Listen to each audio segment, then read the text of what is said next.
আসসালামু আলাইকুম বন্ধুরা, আজকে আমি একটা মজাদার সুস্বাদু ডাল রান্না করব।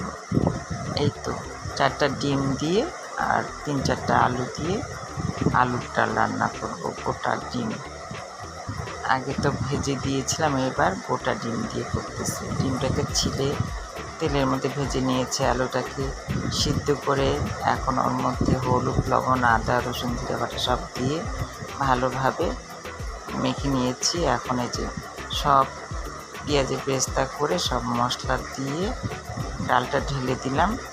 এখন এই যে মজাদার সুস্বাদু ডাল রান্না হচ্ছে, ভালোভাবে কষিয়ে নিচ্ছি।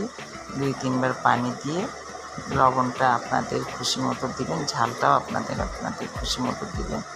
কারণ কেউ ঝাল বেশি খায়, কম খায়, লবণ কম বেশি এটা দুটো মিলেই আর কি তরকারি রান্না। আমি লবণটা একটু কম খাই, এই জন্য লবণ আমি কম দিই।